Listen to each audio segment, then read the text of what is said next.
our gospel today has a couple good images in it, so there's plenty to talk about. But first, what's been most present in my mind in the past couple days is our refrigerator at home. I know, weird, but it's dying, and it keeps letting out these loud shrieking sounds. And it's been doing this, it's been doing this for 2 years. We've known it's coming, but every now and then, it tends to only do it after bedtime, when you're sitting in the living room reading, and then suddenly you hear from the kitchen, what? So it's starting to do it more frequently now. Our fridge is dying, and I just can't stop thinking about it because it's really annoying. And thankfully, because it's a parsonage and a parsonage utility, my husband's congregation got a new one, and it's going to be delivered tomorrow. But there's when something's on its way out, and then you get the new thing, but it hasn't been delivered yet, and then you're well, now it's going to die 36 hours before the thing comes or whatever. So we have this fridge that's dying. What on earth am I talking about? Because it's dying, we cleaned it out. Right, and even though I try and be good about making sure, leftovers get eaten or tossed or put in the compost, even though I try and make sure that I don't buy things that don't just get shoved in the back, and that one corner that appears to disappear sometimes, and it just holds food that you just don't remember is there until your fridge dies and you have to take everything out of it. We have made some interesting discoveries, shall I say, over the past couple days. And there were things in there that were wonderful at one point, and delicious, or at least edible.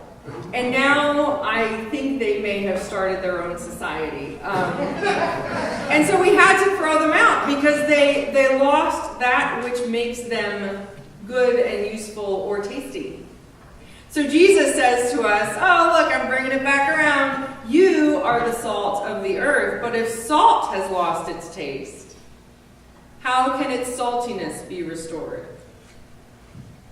Now, that oatmeal that I made 3 months ago and had a little leftover and put it in a container, and it ended up getting shoved to the back, to the behind, underneath, that oatmeal lost its oatmealiness, and it was no longer good for anything, but was thrown out. It was put in the compost heap, not trampled underfoot because it would get stuck on your shoes. But I have never, even and we don't keep our salt in the fridge, but we keep our salt in the spice cupboard, and every now and then there has been, an herb or a spice that also has gone sort of past the point of usefulness, right? I took the paprika out a couple weeks ago for a recipe, and I don't use paprika very often, and I unscrewed the cap and I turned it and none of it came out. It was like a solid mass of paprika, and it had lost its use, and it had to be thrown out. Or, dried herbs like oregano or rosemary or whatever, they can lose their flavor over time, right? If that dried herb sits in your cupboard long enough, it just becomes some green dust, right? It's no longer really good for cooking. But I've never, ever had salt lose its saltiness. Salt does not lose its saltiness. No matter how long it sits there, and even if it gets damp and turns into a salt lick, you can still give it to the deer, right? Salt cannot lose its taste. So when Jesus says this, I don't know what he is talking about. If salt loses its taste, is no longer good for anything, it has to be thrown out and trampled underfoot, this sounds like a pretty big warning to us, right? This sounds like you better not stop being salty. because you're going to get thrown out and trampled underfoot. But if Jesus is talking about basil, maybe that's true. If he's talking about oregano, sure. But he's not. He's talking about something that does not lose its taste. What gives us our saltiness, what gives us our spice and our flavor, is a gift from God. And we cannot ever lose those gifts that God gives us. So when he calls us, when Jesus calls us the salt, we need to remember that we will never be good for nothing. We will never be thrown out, and we will never be trampled underfoot, because we will never lose our saltiness. This gift of salt has been given to us, and it has been given to all of God's children. We are all salty, and nothing we do can ever change that. I think this is amazing. So then he calls us light. You are the light of the world. Which leads me to another interesting story. Are any of you familiar with the great healer, Doc McStuffins? Doc McStuffins is a young woman. She's a cartoon. But she's a young woman who cares for her toys and heals all of their ailments. And if you can tolerate watching children's television without having to because you don't have children, I highly recommend Doc McStuffins. She's a great character. But there is an episode where Sir Kirby, her little brother's toy knight action figure, is afraid of the dark. He sees something when the lights are off and can't identify what it is. And so the episode centers around helping Sir Kirby figure out what is scaring him and figure out what they can do to solve it. But I think we can all identify with Sir Kirby. I think all of us, even though we're adults and rationally know that, the room in the dark is the same as the room in the light. But sometimes when the lights are off, things don't we can't immediately identify them for what they are. Remember during Advent when we had the Mary and Joseph traveling up the pews, and once or twice, I don't know if this happened to you, Scott, but once or twice I would come into the sanctuary when the lights were off and get really freaked out for a second because there were people sitting in the pews in the dark. Oh, it was Mary and Joseph.